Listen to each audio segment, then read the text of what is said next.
தோல் வைத்திய நிபுணர் கொழும்பு பெரிய ஆஸ்பத்திரியில் வேலை செய்கிறேன். உலக தோல் ஆரோக்கிய தினம் ஜூலை 8ஆம் தேதி கொண்டாடப்பட்டது. எல்லோருக்கும் ஆரோக்கியமான தோல் என்ற தொனிப்பொருளில் கொண்டாடப்பட்டது.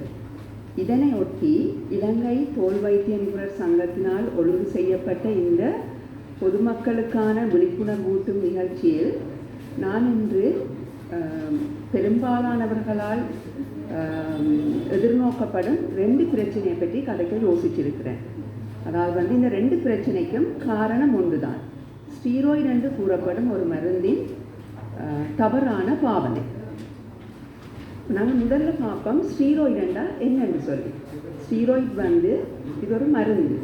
அதாவது இந்த மருந்து பல வகையான நோய்களுக்கு பாவிக்கப்படுகின்ற ஒரு மருந்து. இது இன்ஜெக்ஷனாக இருக்கின்றது, குளிர்ச்சியாக இருக்கின்றது, பூசும் மருந்துகளாக இருக்கின்றது. இப்போ இந்த மருந்தை நாங்கள் பல்வேறு நோய்களுக்கு பயன்படுத்துகின்றோம். அதாவது மெடிக்கல் டிசீஸ் நிறையத்துக்கு நாங்கள் இதை பாவிக்கின்றோம். இப்போ இதை நாங்கள் தேவையில்லாத காரணங்களுக்கு பாவிக்கப்படும் போது தான் எங்களுக்கு இந்த பிரச்சனை ஏற்படுகின்றது. அதாவது இந்த ஸ்டீராய்டு மருந்தை நாங்கள் தகுந்த காலத்துக்கு, தகுந்த நோய்க்கு, தகுந்த வைத்தியரால் தகுந்த அளவில் அதை நாங்கள் பாவிக்கும் போது இந்த மருந்தினால் எங்களுக்கு ஏற்படும் நன்மைகள் கூறிவிட முடியாது. அளப்பரிய நன்மைகளை நாங்கள் பெற்றுக்கொள்கின்றோம். ஆனால் இந்த மருந்தை நாங்கள் தவறான பயன்பாட்டுக்கு பாவிக்கப்படும் போது மிகப்பெரிய பிரச்சனைகளுக்கு முகம் கொடுக்கின்றோம். இப்போ நான் கூறினேன், நான் 2 பிரச்சனையை பற்றி கதைக்க போகிறேன்னு சொல்லி. இப்போ முதலாவது பிரச்சனையை பற்றி பார்த்தா இந்த ஃபங்கல் இன்ஃபெக்ஷன். அதாவது இப்போ அநேகமான ஆட்களுக்கு தெரியும் இந்த ஃபங்கல் இன்ஃபெக்ஷனை பற்றி. இதை நாங்கள் வட்டக்கடி என்றும் கூறுவோம், டீனியா என்றும் கூறுவோம், ரிங்வேர்ம் என்றும் கூறுவோம். ஏனென்றால் இந்த படத்தை நீங்கள் பார்த்தீங்கள் என்று சொல்லி சொன்னால், ரிங்வேர்ம் என்று சொல்கிறதுக்கு காரணம் அந்த அந்த அந்த தோல்லே அந்த நோய் வரும்போது அது வட்டம் வட்டமாக இருக்கிறபடியாக அதை நாங்கள் ரிங்வேர்ம் என்று சொல்லுவோம். அப்போ இது ஆரம்பத்தில் சிறிதாக ஆரம்பித்து சிறிதாக பெருத்து கொண்டு போய் இந்த இந்த இந்த இந்த வளையங்கள் எல்லாம் ஒன்றிணைந்து பெரிய பச்சாக வரும். அப்போ நீங்கள் இடது பக்கத்தில் இருக்கிற படம் தான் டீனியா இன்ஃபெக்ஷன். இப்போ வலது பக்கத்தில் இருக்கிற இடத்த பார்த்தீங்கன்னு சொல்லி சொன்னால் நீங்கள் அதை டீனியா இன்ஃபெக்ஷன் என்று நினைக்க மாட்டீங்க. ஏன்? அது ஸ்டீராய்டு பாவிக்கப்பட்ட பயன்படுத்தப்பட்ட டீனியா இன்ஃபெக்ஷன். அப்போ அதை இப்போ ஸ்டீராய்டை பாவித்த பிறகு வைத்திய ஆலோசனைக்கு வரும்போதும் எங்களுக்கு இந்த நோயை இனம் காண்பதில் சிக்கல்கள் இருக்கின்றது. அதாவது இந்த நோய், அந்த நோய் தன்மை வெளிப்படாது, அந்த நோயின் இருக்கிற அந்த அறிகுறிகள் எல்லாம் மறைக்கப்பட்டுவிடும் ஸ்டீராய்டை பாவிக்கும் போது. அப்போ நீங்கள் ஸ்டீராய்டை பாவித்து விட்டு வைத்திய ஆலோசனைக்கு வந்தாலும் சில நேரங்களில் அந்த நோய் பிழையாக இனங்காணப்பட்டு பிழையாக சிகிச்சை வழங்கக்கூடிய சந்தர்ப்பங்கள் இருக்கின்றன. மற்ற முக்கியமான விடயம் நீங்கள் இந்த ஸ்டீராய்டு ஏன் நீங்கள் இந்த ஸ்டீராய்டை ஏன் நாங்கள் பாவிக்கிறாடி நீங்கள் யோசிக்கலாம். அப்போ நாங்கள் எங்களுக்கு ஒரு வருத்தம் விட்டால் என்ன செய்வோம்னு சொல்லி சொன்னால், வீட்டில் இருக்கிற க்ரீமை பாவிப்போம். வைத்திய ஆலோசனைக்கு நாங்கள் உடனே செல்வதில்லை. வீட்டில் இருக்கிற க்ரீமை பாவிப்போம். வீட்டில் மற்றவைக்கு பரிந்துரைக்கப்பட்டதையோ இல்லை எங்களுக்கு முந்தி வேறு நோய்க்கு பரிந்துரைக்கப்பட்டதையோ இல்லாட்டி நாங்கள் ஃபார்மசியில் போய் ஓவர் த கவுண்டர், அதாவது டாக்டரின் இந்த ப்ரிஸ்கிரிப்ஷன் இல்லாமல் நாங்கள் ஒரு க்ரீமை கேட்போம்.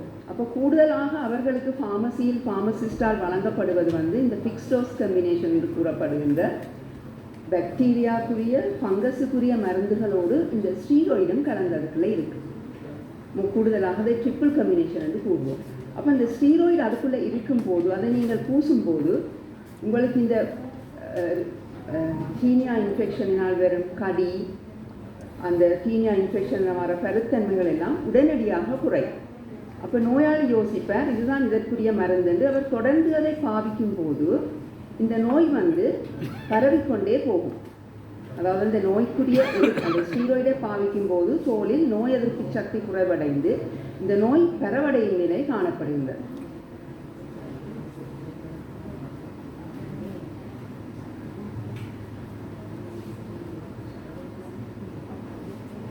இப்போ இந்த படங்களை பார்த்தீங்கன்னு சொல்லி சொன்னால் இது இன்னும் 2 படங்களை காட்டுது. ஸ்டீராய்டு பாவித்து வந்த வட்டக்கடியை காட்டுது. அப்போ இதில் நீங்கள் பார்த்தீங்கன்னா அந்த சாதாரணமாக மருந்து பாவிக்க முதல் தோன்ற அந்த அறிகுறிகள் ஒன்றும் இல்லை.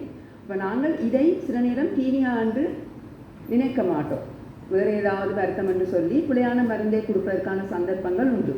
அதனால் என்னுடைய அறிவுரை என்ன, பொதுமக்களுக்கான அறிவுரை என்னவென்றால், நீங்கள் உங்களுக்கு ஒரு சந்தேகம் இருந்தால், இது தீனியாவாக இருக்கும் என்ற சந்தேகம் இருந்தால், நீங்களாக கைமருந்து செய்வதை விடுத்து உடனடியாக வைத்திய ஆலோசனைக்கு செல்வதன் மூலம் உங்களுடைய நோயை நீங்கள் விரைவாக குணப்படுத்தி கொள்ளலாம். அதே நேரம் வீட்டில் மற்றவர்களுக்கு இந்த நோய் பரவுவதையும் தவிர்த்து கொள்ளலாம். இந்த தீனியான்னு சொல்லி சொன்னால் இது ஒரு ஃபங்கல் இன்ஃபெக்ஷன். இது வீட்டில் மற்றவர்களுக்கும் பரவும், அதாவது தொடுகை மூலம் பரவும். பாவிக்கும் பொருட்கள், துவாய், சீப்பு, டவல், இந்த படுக்க விரிப்புகள், சப்பாத்து, தொப்பி போன்றவற்றால் பரவக்கூடியது. அதாவது ஒரு ஆள் தனிப்பாவனைக்கு பாவிக்கும் பொருட்களை நாங்கள் மற்றவர்களுக்கு பாவிக்க கொடுக்கக்கூடாது, வீட்டு அங்கத்தவர்கள் என்றார். அதிலும் பார்க்க நான் இதை கூற விரும்புவது என்னென்றால், இப்போ நாங்கள் இந்த நோயை கட்டுப்பாட்டில் கொண்டு வரணும் என்று சொல்லி சொன்னால், இது வைத்தியர்களின் மட்டுமல்ல, பொதுமக்களான உங்களின் பங்களிப்பும் மிகவும் அவசியமாக தேவைப்படுகின்றது. அப்போ இதுக்கு நான் கூறுவது உடனடியாக நீங்கள் வைத்திய ஆலோசனைக்கு செல்லுதல், தகுந்த மருந்தை வைத்திய ஆலோசனையில் பெற்றுக்கொள்ளுதல். அதாவது இலங்கை எடுத்துக்கொண்டால் கிட்டத்தட்ட ஒவ்வொரு 20 கிலோமீட்டர்ஸுக்கும் ஒரு ஹாஸ்பிட்டலில் அதாவது ஆதார வைத்தியசாலை, அதுக்கு மேம்பட்ட வைத்தியசாலைகளில் ஒரு தோல் சிகிச்சையகம் காணப்படுகிறது, அரசாங்க வைத்தியசாலைகள். நீங்கள் அங்கு செல்வதன் மூலம் வைத்திய ஆலோசனையையும் உங்களுக்குரிய மருந்துகளையும் பெற்றுக்கொள்ள முடியும். அதை விட வைத்தியர் பரிந்துரைத்த காலத்துக்கும் நீங்கள் இந்த மருந்தை பாவிப்பது மிகவும் முக்கியமானதாக அமைகின்றது. அடுத்த இந்த ஸ்டீராய்டின் தவறான பயன்பாட்டினால் 2 பிரச்சனைகளை பற்றி நான் கதைப்பதாக கூறியிருந்தேன்.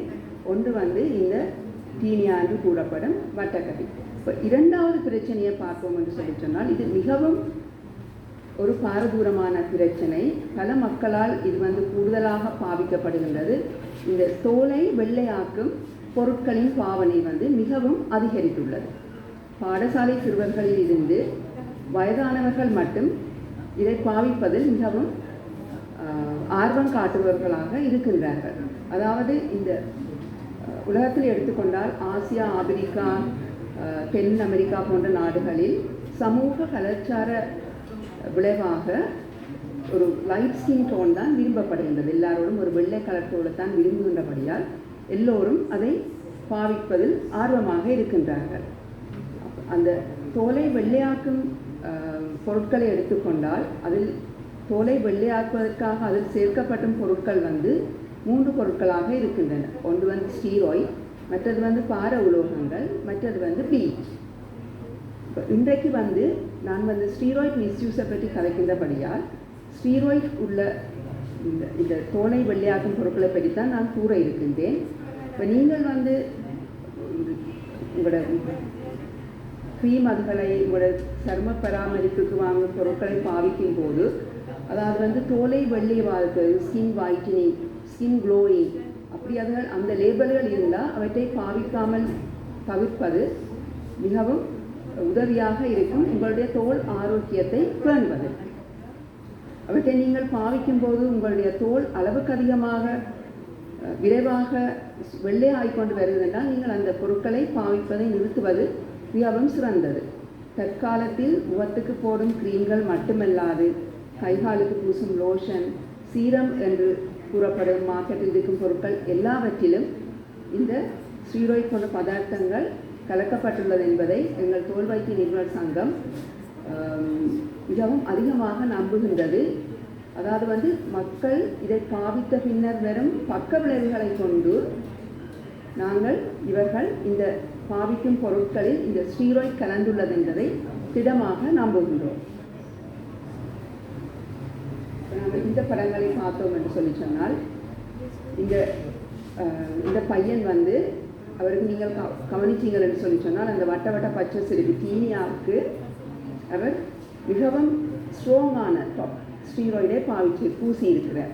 அதால் அவற்றை அந்த டீனியா உடம்பு முழுவதும் பரவியுள்ளது மட்டுமல்ல, அதனால் ஏற்பட்ட பக்க விளைவுகளை நீங்கள் பார்க்கக்கூடியதாக இருக்கிறது. அதாவது ஸ்ட்ரெச் மார்க்ஸ் அவருக்கு உடம்புல எல்லா இடமும், பின்னுக்கு, கமக்கட்டை இதில் எல்லா இடமும் பரவி இருக்கிறது. அடுத்த பக்க விளைவுகளை பார்ப்போம் என்று சொல்லி சொன்னால், ஸ்டீராய்டாக இருக்கிற பக்கங்களை பார்ப்போம்னு சொன்னால் முகத்தில் அளவுக்கு அதிகமான பருக்கள் ஏற்படலாம். முகம் நிரந்தரமாக இந்த ஸ்டீராய்டை கனகாலத்துக்கு பாவிப்பதனால் தோல் மெலிவடைந்து ஒரு பெர்சிஸ்டன்ட், அதாவது நிரந்தரமான ஒரு சிவப்பு தன்மை தோலில் ஏற்படும். அடுத்ததாக பார்த்தோம்னு சொன்னால் தோல் மெலிவடைவதன் மூலம் அந்த தோலுக்கு கீழே இருக்கும் இரத்த குழாய்கள் மிகவும் இலகுவாக வெளியே தெரியும். இதை விடவும் தோலில் ஏற்படும் பக்க விளைவுகளை விடவும் இந்த மருந்தை தோலினூடாக உள்ளுக்கு அகந்துருச்சப்படுவதால் அட்ரீனல் சப்ரெஷன், குசிங் சிண்ட்ரோம் போன்ற பாரதூரமான விளைவுகளும் ஏற்படும். அதனால் நீங்கள் உங்கள் தோலுக்கு பாவிக்கும் தோல் பாவனை பொருட்களை, சரும பராமரிப்பு பொருட்களை வாங்கும்போது அதில் இருக்கும் லேபல்களை, இன்கிரீடியன்ட்ஸ், அதில் அவருடைய உற்பத்தியாளர்களின் அட்ரஸ், அவர்களுடைய telephone number, email address, ISO SLS முத்திரைகளை பார்த்து வாங்கும்படி கேட்டுக்கொள்கிறோம். நீங்கள் உங்களுடைய தோல் ஆரோக்கியத்தை பேணுவதற்கு. நன்றி.